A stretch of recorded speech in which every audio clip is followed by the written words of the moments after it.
दोस्तों, किसी भी देश का राष्ट्रीय ध्वज उस देश की आन बान और शान होता है। जैसे जब भी हमारी नजर हमारे नेशनल फ्लैग यानी कि तिरंगे के ऊपर पड़ती है तो न जाने क्यों लेकिन हमारे पूरे शरीर में एक अलग तरह की एनर्जी फ्लो होने लगती है। अपने देश यानी भारत के लिए जो हमारे दिल में सम्मान और मोहब्बत है वो तिरंगा नाम सुनते ही आंखों में झलकने लगती है और हमारी छाती गर्व से चौड़ी हो जाती है।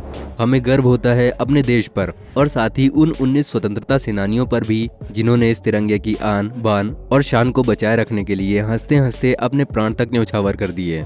पर दोस्तों, क्या आप जानते हैं कि जो रंग आज हमें तिरंगे में देखने को मिलता है वो हमेशा से नहीं था। जी हाँ दोस्तों, दरअसल दोस्तों समय के साथ साथ हमारे देश के कई तिरंगे बदले। पर क्या आप जानते हैं कि आखिर ऐसा क्यों हुआ? अगर नहीं जानते तो कोई बात नहीं, हम आज आपको भारत में अभी तक कितने तिरंगे बनाए गए और उनको समय समय पर क्यों बदला गया इसकी जानकारी देने वाले हैं। बशर्ते ये जानने के लिए आपको हमारे साथ वीडियो को अंत तक देखना होगा। तो चलिए शुरू करते हैं। दोस्तों, तिरंगे की हिस्ट्री को जानने के लिए सबसे पहले आइए जानते हैं कि हमारे वर्तमान यानी आज के तिरंगे के स्वरूप को अच्छे से समझ लेते हैं। दोस्तों, आपकी जानकारी के लिए आपको बता दें कि भारत के राष्ट्रीय झंडे को इसके मौजूदा स्वरूप में 22 जुलाई 1947 को आयोजित भारतीय संविधान सभा की बैठक के दौरान अपनाया गया था। और दोस्तों, ये मीटिंग 15 अगस्त 1947 यानी कि जब हमें आजादी मिली थी उसके कुछ दिन पहले ही की गई थी। हमारे तिरंगे को 15 अगस्त 1947 और 26 जनवरी 1950 के बीच भारत के नेशनल फ्लैग के तौर पर अपनाया गया, जिसके बाद रिपब्लिक ऑफ इंडिया ने इसे अपनाया। हमारे नेशनल फ्लैग यानी कि तिरंगे पर 3 रंग की हॉरिजॉन्टल स्ट्राइप्स होती हैं। सबसे ऊपर केसरिया यानी कि सैफरॉन, बीच में सफेद और नीचे गहरे हरे रंग की स्ट्राइप होती है और ये तीनों स्ट्राइप्स सेम प्रोपोर्शन में ही होती हैं। वहीं झंडे की चौड़ाई का इसकी लंबाई के साथ रेशियो 2:3 का होता है। दोस्तों, इन रंगों के अलावा तिरंगे के बीचों बीच एक चक्र भी लगा होता है जिसे अशोक चक्र कहते हैं। सफेद पट्टी के बीच में लगे डार्क ब्लू कलर की अशोक चक्र में 24 तीलियां होती हैं। दोस्तों, हमने हमारे वर्तमान राष्ट्रीय ध्वज यानी कि तिरंगे के बारे में तो जान लिया। अब आइए जानते हैं भारत के फर्स्ट एवर नेशनल फ्लैग के बारे में। दोस्तों, आप अपनी स्क्रीन पर ये जो फ्लैग देख रहे हैं ये फ्लैग भारत का पहला झंडा है।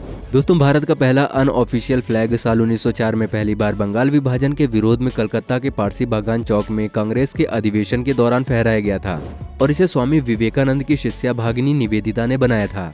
दोस्तों, भारत के इस पहले ध्वज में लाल, पीले और हरे रंग की 3 स्ट्राइप्स थीं। इस झंडे में ऊपर की हरी पट्टी में 8 आधे खिले हुए कमल के फूल और नीचे की लाल पट्टी में एक सूरज और चांद बने हुए थे और बीच की पट्टी में वंदे मातरम लिखा रहता था।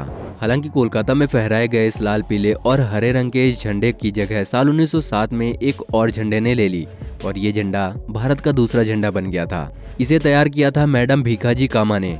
दोस्तों, आपने शायद ही इनका नाम सुना होगा, पर दोस्तों इनका भारत की आज़ादी के आंदोलन में एक अहम योगदान रहा है। वैसे आपको ये भी बता दें कि भीखाजी कामा ही वो पहली भारतीय महिला थीं जिन्होंने पहली बार विदेशी धरती पर भारतीय झंडा फहराया था। वैसे दोस्तों, भारत का ये झंडा इसलिए भी अहम था क्योंकि ऐसा पहली बार हुआ था जब इंटरनेशनल लेवल पे आज़ादी की आवाज़ को बुलंद किया गया था। उस समय मैडम कामा और कुछ क्रांतिकारियों ने इस झंडे को पेरिस में फहराया था। वैसे इस झंडे को पेरिस में कब फहराया गया था इसको लेकर अलग अलग दावे किए जाते हैं।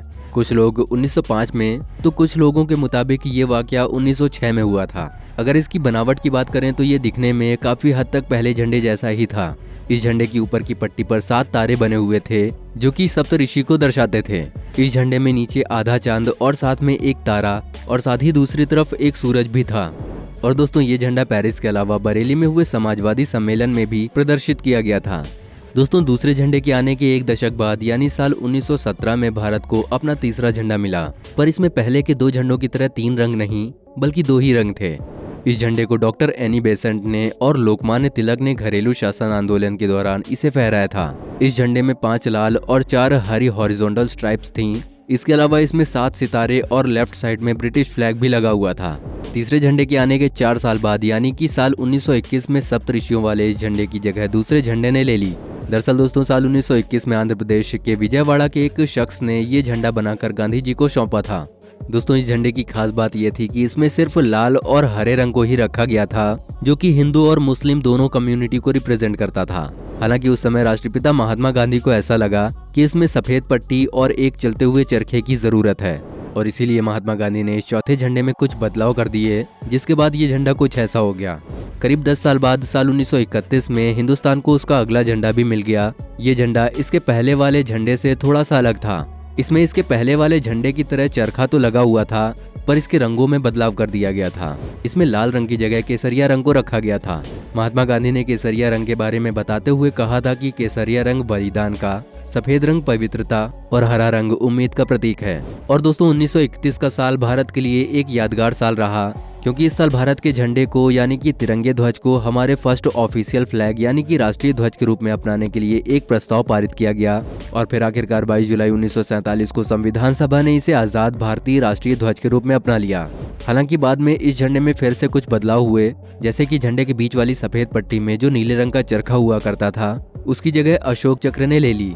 आपको बता दें कि इस अशोक चक्र में 24 तिलियां थीं, जो कि मनुष्य के 24 गुणों यानी कि मनुष्य के लिए बनाए गए 24 धर्म मार्ग और कानून दोनों का प्रतिनिधित्व करती थी। तिरंगे को देखकर हर भारतीय के मन में एक सम्मान और गर्व की भावना जाग जाती है। और इसके गौरव की रक्षा करने के लिए भारत में कई संघर्ष हुए और इसकी गरिमा का सम्मान करना हमारा परम कर्तव्य है। आज हमारे देश की सरहद पर खड़े हुए हमारे देश के जवान भी इसी तिरंगे की रक्षा के लिए अपनी आन बान और शान से जुटे हुए हैं। और दोस्तों यही है वो हमारा तिरंगा, जिसे देखने मात्र से हमें गर्व महसूस होता है और इसे देखकर हम शान से सैल्यूट करते हैं। वैसे दोस्तों कमेंट करके बताइए कि आपको ये पहले से पता था या नहीं, और उम्मीद करते हैं कि आपको हमारी ये पेशकश पसंद आई होगी। वीडियो पसंद आई हो तो वीडियो को लाइक करें और ऐसी ही और वीडियोस के लिए हमारे चैनल को सब्सक्राइब करके बेल आइकन को भी जरूर ऑन कर लें। तो मिलते हैं अगले वीडियो में, तब तक के लिए जय हिंद, वंदे मातरम। वीडियो में बहुमूल्य समय देने के लिए आपका बहुत बहुत धन्यवाद।